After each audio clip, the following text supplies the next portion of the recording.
Live. We'll not wait for people to get this one because this one is really part 8 of the new series, and this is where we kind of crawl, walk, run the building of a rig and some of the configuration of a rig and some of the specifics around GPUs. But sometimes you can kind of, you're looking at the trees and forest type of thing, right? Where there's a lot going on. It's a big forest.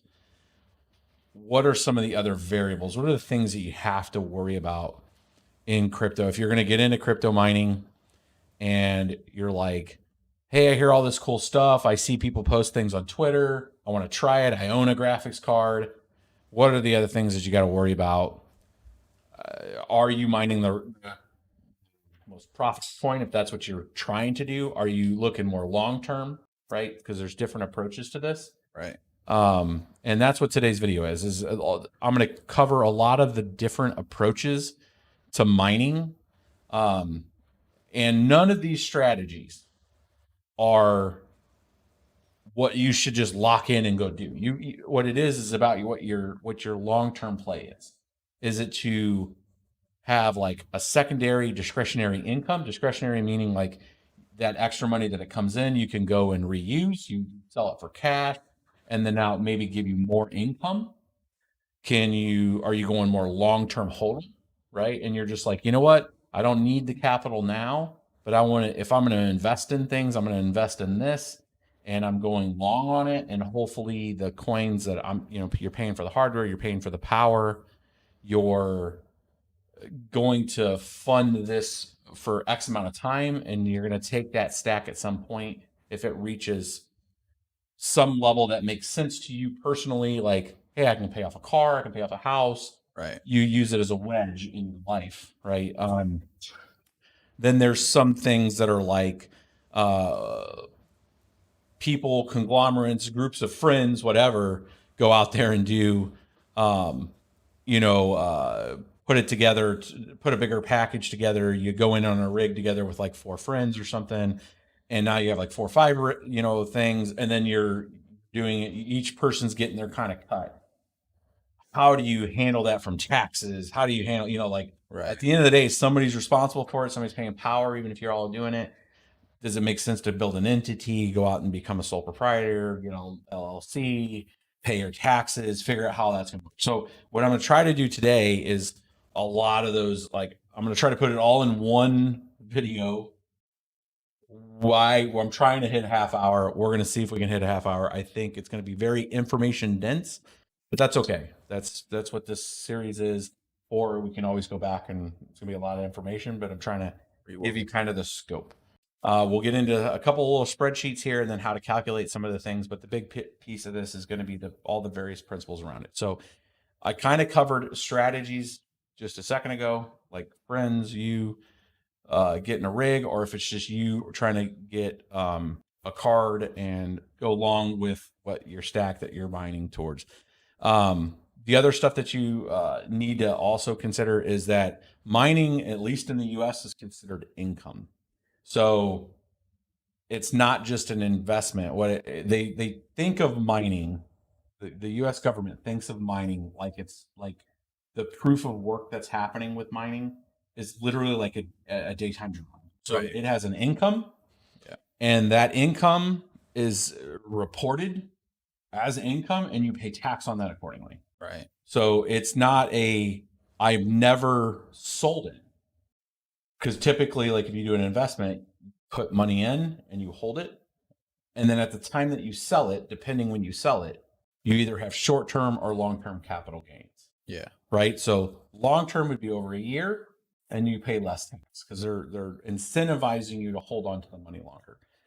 With mining income, you pay your tax on it. And then any coin that you don't sell from that point after you've paid your tax, whatever that stack remaining is now going against that investment a long time. So let's say you mine for a month and you've earned an income. Now, depending on if you're an entity, you would do like quarterly filings. So you would mine for a quarter. So the first 4 months and a year. Yeah. And at the end of those 4 months, you're going to look at all your mining payouts. And, you know, like we've been mining Raven with one of the rigs we set up here earlier in the week. And it literally does what? 7 to 10 payouts a day. Right. 10 coins per for each of those. Now, the way the mining like taxes on that would work is literally it's like a spreadsheet, and the blockchain has all of those transaction history, and you could literally pull it all into a big spreadsheet and show what the price was on each one of those intervals. That's your cost basis, right? So that's what your cost is. And then you would pay essentially like for that initially would be just your income. So you're paying whatever the total is for that quarter. You would send in your taxes based on that, and you would pay your taxes. And then what you would do is any coins that are left, you would see it's the first in, first out type of thing. So you pay tax on that. You would look at what's remaining if you sold your coins. Now, this is all predicated on if you sold your coins. If you didn't sell your coins and you're like, I still owe income, because let's say you did that for a month or for 4 months. At our current rate right now, for this purpose, we'll give an example that right now that rig is earning roughly about $80 a week, okay, at current prices. So you're looking at like $320 a month on a single rig, okay, income. Yeah. So that's gross income. So then you would minus your power, and you could depreciate your rig. So you look at how much money you spent on a rig, and you put that against a schedule, like a 24-month schedule. So you could just subdivide, you know, let's just call it $2,400 over those 2,400 months, and you're like $100 a month. So you would take that away from that cost there. Then you would also take away your power costs. Power costs might be $50. So now that's $150 off that 320.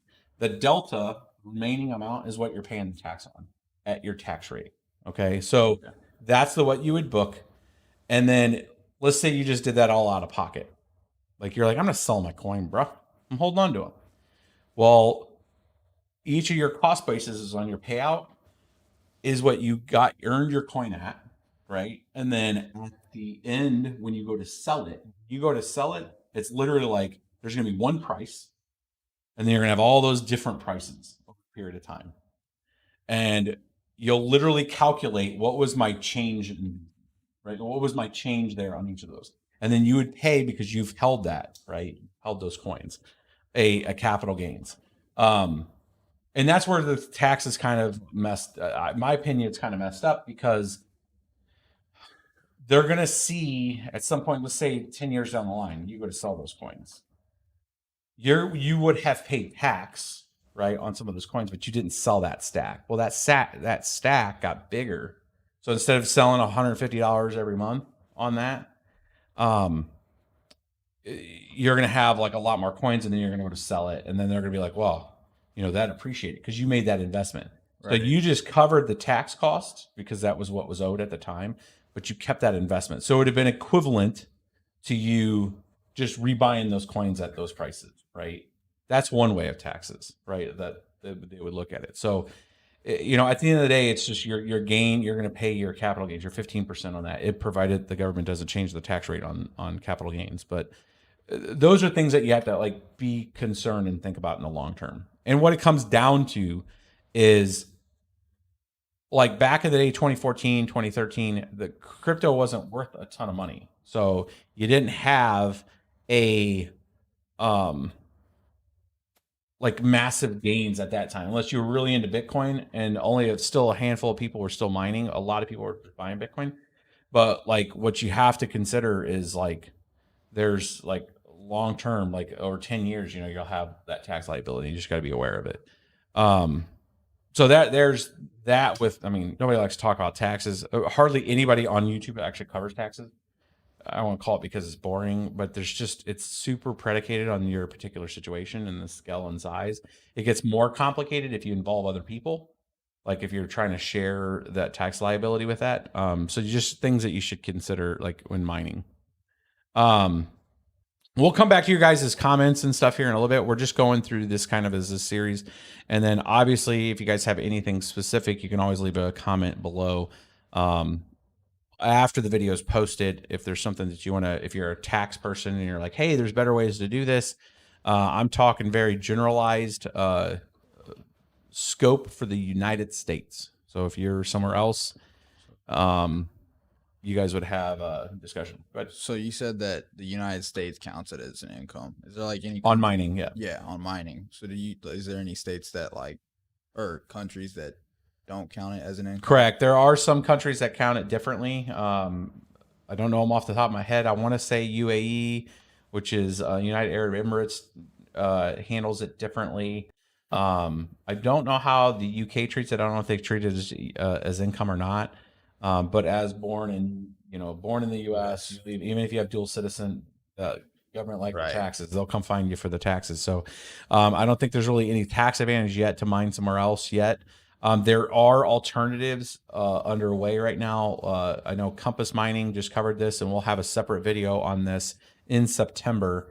But Compass has worked with an investment firm to allow you to do what they call tax-free mining through an IRA. So if you have capital in an IRA or you fund an IRA, there's a way for the IRA to buy the mining equipment and mine straight to the IRA, which then I don't think it's tax-free, but it's tax deferred. I think. And somebody can correct me on that. Until we get to that video, y'all know more. But there is a tax, I don't call it a loophole. Maybe it's considered a loophole, but there isn't a way to use the IRA mechanism to do mining. Super off the top of, like, it's just been formed by a company that's done that. And I've seen conflicting literature on it saying that I don't know if the IRS is going to allow that to happen or not. I think it's kind of out there in the float, but there are some possible things there. If we're talking just a couple GPUs and stuff, it's probably more, you'll spend more time and money probably setting that up than you would be to have any advantages on that side of it. But it's just things to consider when it's cool to participate. And, this whole like series, we've been showing people how to do it. Right. And I just want to make sure that we have a video out there for people to understand that if you do this and you go to a tax professional in the US and they're going to ask you a question, one of the questions on those forms now is, have you done any trading or mining cryptocurrency? It's literally a question. And the moment that happens, and it kicks off this whole other thing where you have to declare things. So we will go through explaining that kind of thing. But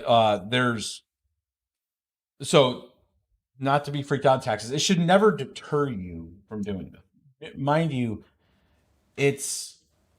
there are crazy situations where you can own crypto and it goes way up in value, and then you make sells, you sell some of it and you reinvest back in.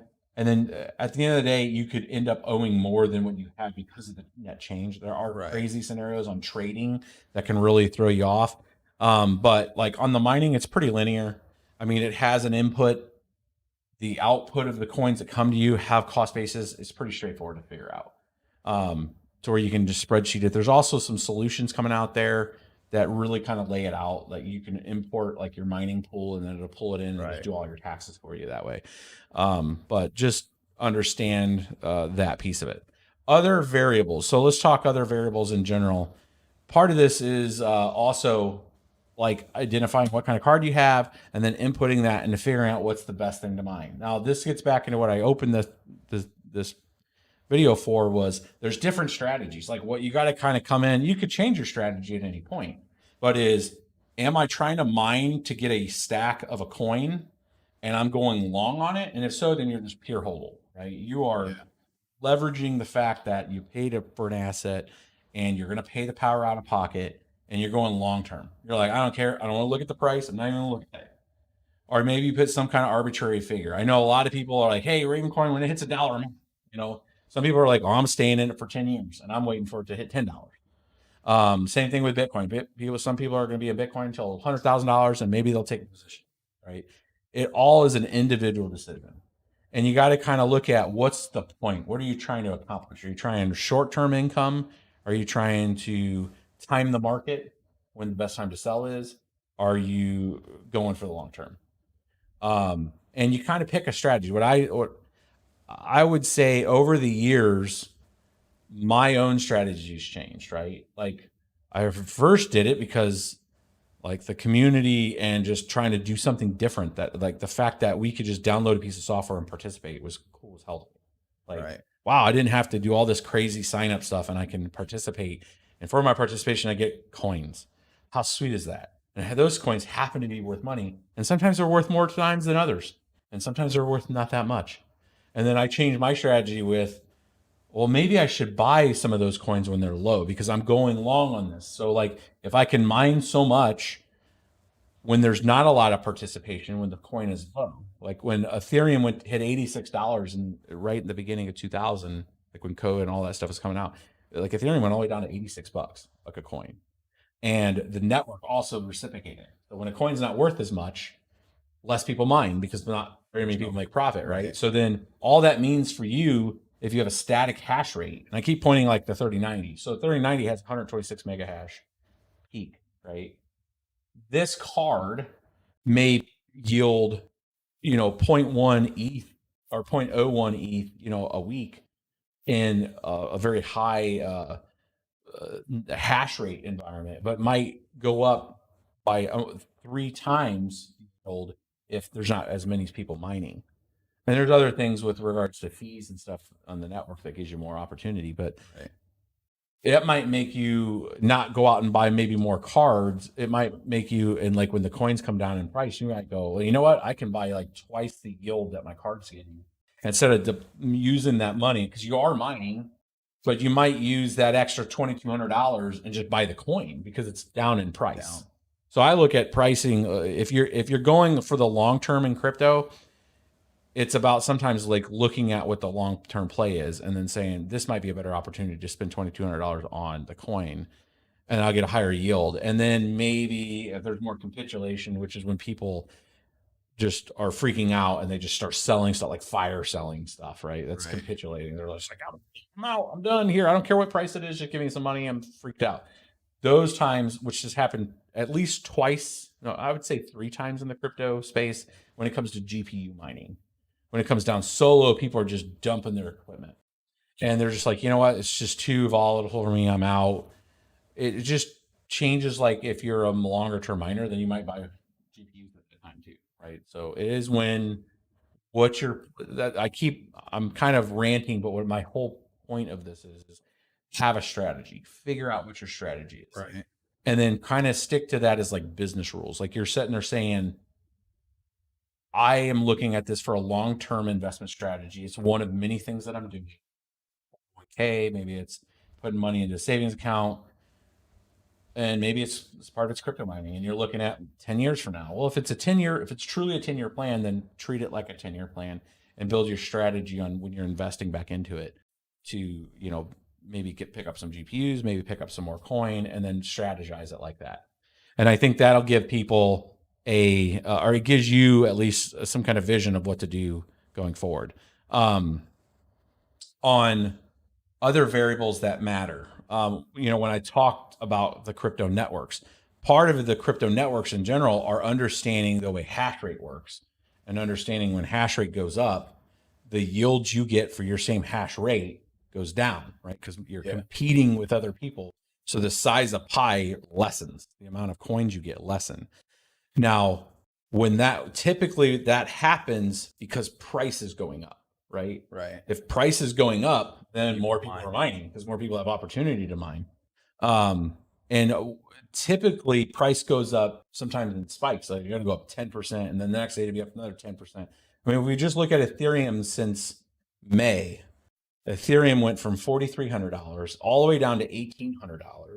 And now it's back up to $3,200, right? So you had some price swing there. Now, most coins don't have all the extra yield produced by the transaction fees like Ethereum does. Ethereum has so much transaction that prior to the EIP 1559, which was the network upgrade, there was huge amounts of fees that were distributed to all of the miners, right? Right. So you're getting the reward, the 2 ETH, and then you were getting maybe 2.1 ETH on top of that reward as part of your distribution. So the yields that everybody was getting was a lot more, right? Yeah. So that plus price creates a scenario where more and more people can mine, right? Or people that are mining are just getting a lot more for their money, for their investment, right? Right. So understanding the dynamics of the network are critical. And I see the reason why I'm bringing this kind of point up is I see a lot of people that get confused. They're just like, bro, I don't understand what that, like this upgrade came out and now I'm not getting anything. They took away, our rewards. It's like, well, the rewards actually stayed the same. It's just the transaction fees now are burned because ETH made a decision as a community, really without the miners, Right. that we were part of that discussion, but it was kind of like talking one ear out the other type of thing.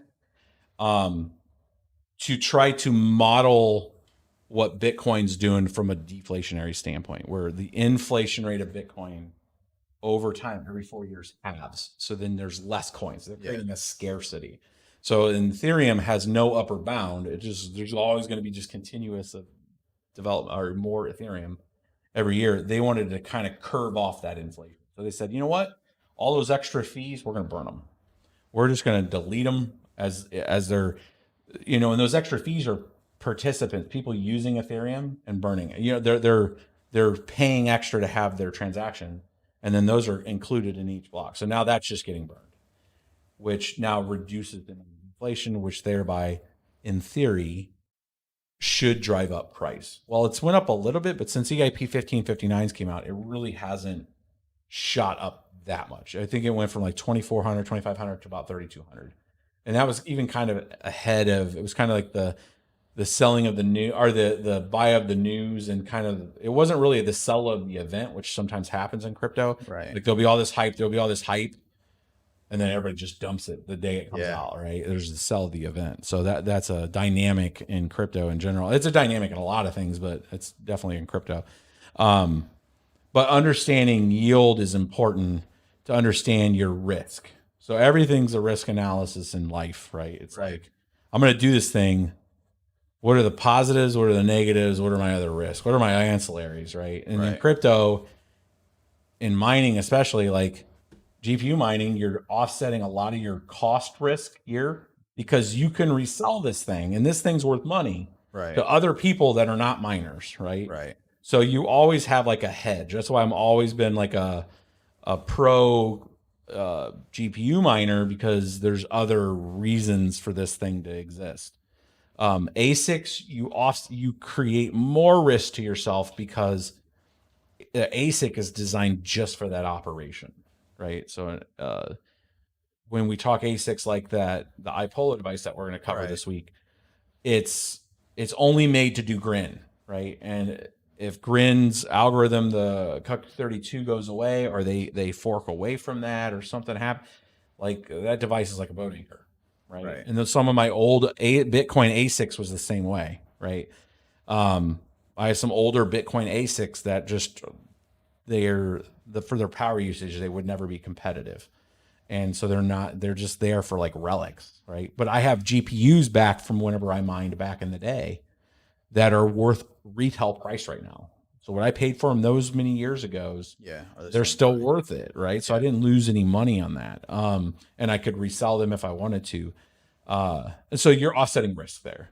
The machines and all the extra hardware, those kind of hold some value.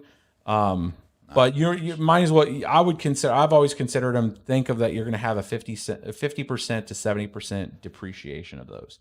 Maybe not so much the power supplies, but it's still 50. Like I personally don't like buying a really old BTC motherboard, just because I've had motherboards go out and I know that at some point maybe that's probably on its last leg, because just the quality of the parts are not as good as like an older school good motherboard. The processor's still good. Most of the time the memory stays good. And power supplies, as long as you aren't killing them, they're still good. Most of them still run. I mean, normal retail power supplies have 10-year warranties. So like the EVGA stuff that I have out there, those have like 10-year warranties just on the core. So I'm not too worried about those kind of things. So, I mean, that's just, again, all about your risk. Like you're using capital to do something, and then what's your risk of getting that capital back, right? So that's one of the key risk points. So there's ways to calculate that. I'm already seeing that we're 24 minutes, so I don't think we're going to be able to get into the calculation. This might be another part to this. If people like this series, I will get into the spreadsheet analysis of that, where we've been updating the mining model to reflect what I'm talking about. So it's a way to look at this visually, and see what are your different coins that you can mine, and what's that impact your decision making. There's different. Another piece that I'll kind of branch to, that's still kind of in the same discussion point, is what to mine, right? So now you got hardware, you've offset some risk, you're going to pay for power, you have a basic set of information out there that's going to tell you kind of what your power costs are, what you're paying for your power. Now it comes down to, what do you choose to mine? And that's kind of a loaded question, because some people will go for just the most profitable thing. They'll go out and say, what's the top thing on the list? That's what I'm mining. Because you're mining essentially straight to maybe USD. And that comes down, is this a short-term solution or not? Right. And then you're saying, I'm mining for yield, which means I'm going to get as much Ravencoin as I can. I'm going to get as much Grin as I can. I'm going to get as much whatever, name a coin. And then you're going to hold on to that coin and go long on price on it. So there's a couple different ways to calculate that and figure out. But there's strategies that you'll hear from people sometimes, of maybe mining the most profitable thing, and then selling that coin for the thing that you're wanting to mine. It's meaning, like, if Ethereum is 2.3 times more, dollar equivalent output, why would you not mine that, and then you mine that and then you sell that into the other coin, versus trying to just mine for Ravencoin, like as an example. So in May, there was so much yield from Ethereum, it made very little sense for people to not just mine Ethereum. And if they wanted to buy this other token, they would just sell, and they would get a lot more yield of that other token than if they just straight mined it, right? It's using your hash rate. The consideration you have to think of when you're doing something like that comes back to taxes. So you're creating a taxable event the second you sell that, right? So it's income, but you're also selling it. So now you definitely have an in price and an out price. Now you definitely have to pay tax on that, right? And you're giving up maybe 20% of that potentially, as that, whatever that gain is, right? Yeah. So after you've done your calculations of how much I paid for power, you're depreciating your gear, then you make that sell and you go to buy that other thing. You got to consider that. Does it make sense? If it's greatly disproportionately difference in price, where, like, let's say tomorrow Ethereum shoots to $6,000 or something stupid, right? Just doubles in price overnight. And now it's just like, wow, this is definitely what to mine. It might make sense to create those events, taxable events, because it still outweighs what you could mine if you just mined, Ravencoin with that same hardware, right? So I would call that kind of a macro micro strategy, right? Like you're literally looking at a macro level, like, here's my maximum yield I could get by doing this strategy. And I can't imagine not doing that without a spreadsheet and trying to calculate it. You're going to spend time.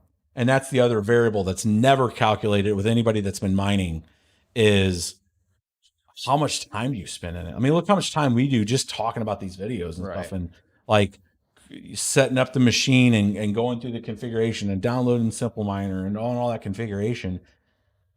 You're spending an amount of time, and what's your time worth over the long term, right? So part of it starts with passion projects.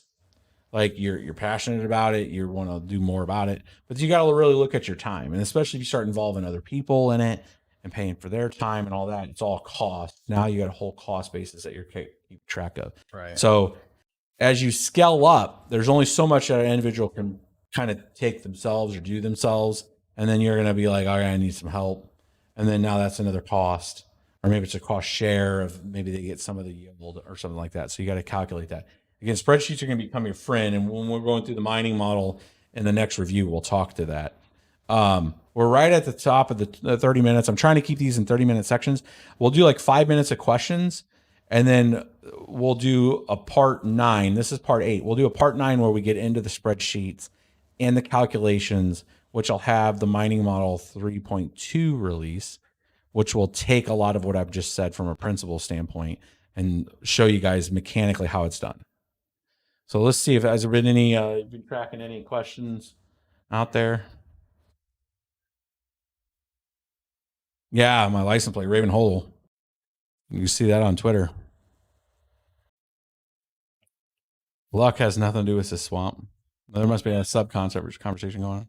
One guy had this question. He has a 3070 and it's not running on simple mining. Is it the PSU or something else? A 3070. Oh, that's a tech question. So a 3070 not running on simple mining is just, we need more information. So if it's showing it, but then it's not kicking on to mine, it's probably something in its configuration. I would go into the little green eye icon and make sure that it's not just airing. Cult 7 says, yes, keep the series going. People are digging the series.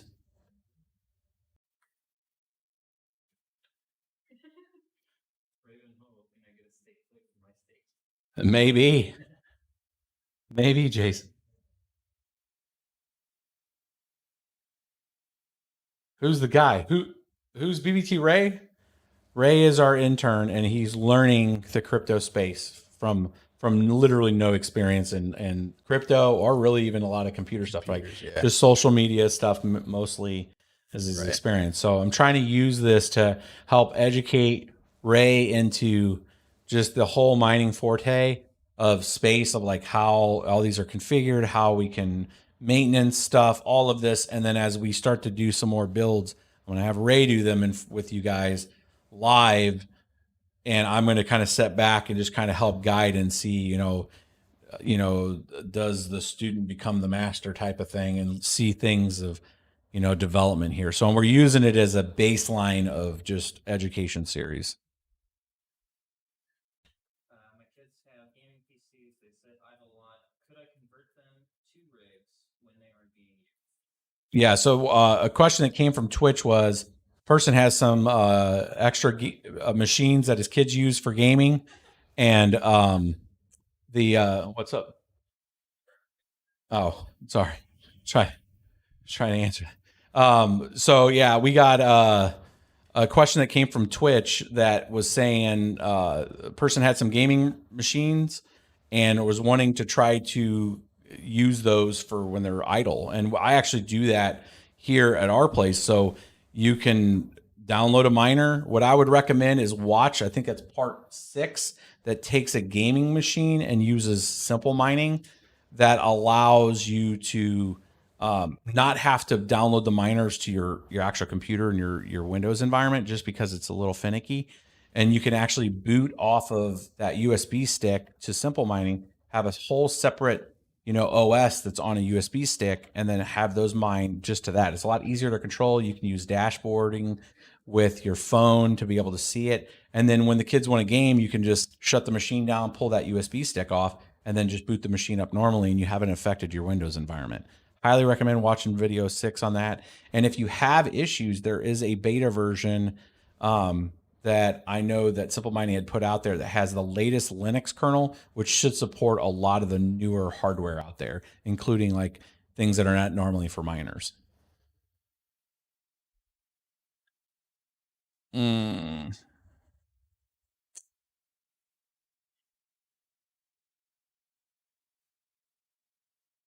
I love the outtakes where Ray talked into the mic, open mic. Oh, that was like, was that? Yeah, that's when you. That was episode 5 or 6. Yeah, one of them. Yeah. So he does talk. He's still learning. You'll get into it. You'll be talking when we're building. So we're going to be one of the upcoming videos.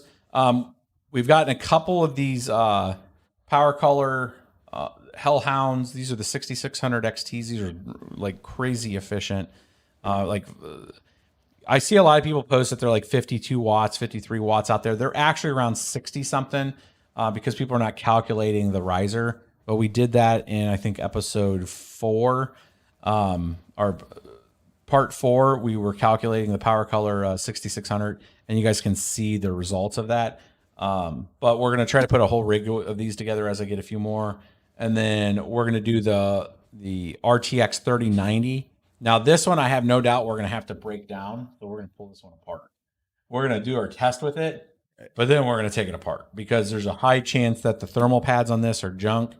And they're just, we're going to see it when we're doing the monitor. You're going to see these things going like 105, 110 C on the heat. And that's like, you don't want that. So, Oh, this is the one we're putting the pads on. yeah, we'll put the pads on Alright. this one too. We're also going to do a indium, which is like that sheets of indium that I have on one of the mining edition cards to show you guys the difference between thermal paste and something that's more of a higher quality heat transfer material. And we'll be doing that as part of the series too.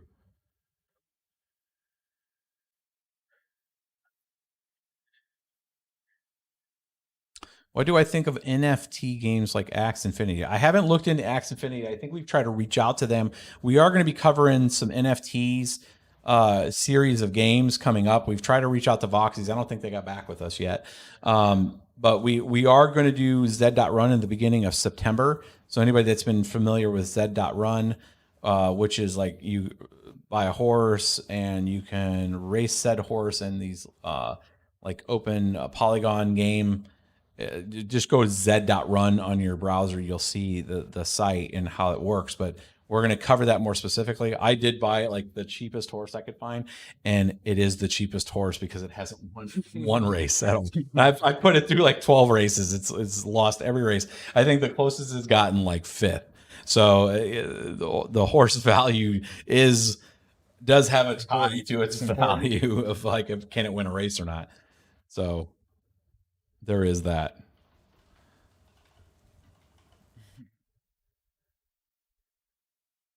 Yeah, Terra Kill says you're only taxed when you sell. Not true in the U.S. unfortunately.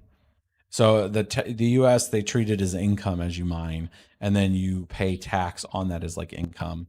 And then any coins that you hold after you've paid that tax, then you have capital gains again. And the way the IRS thinks of that as they literally think of your mining just like it's a person and it's earning an income, and that earned like if you would be working, you have an income that's gross, and then you pay tax on your earned income, and then any money that you have at that net income that you have from your job, if you were to invest it, then you pay capital gains on the gain of those investments.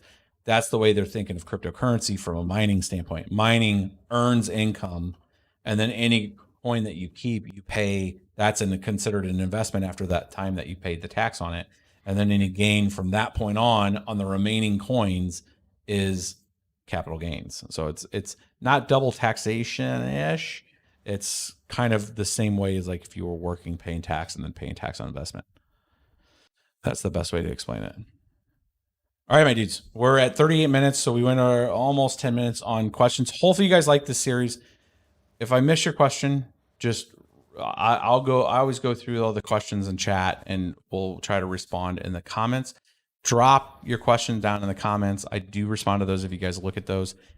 Also, hit likes on there. We've seen quite a bit of activity whenever you guys hit the likes.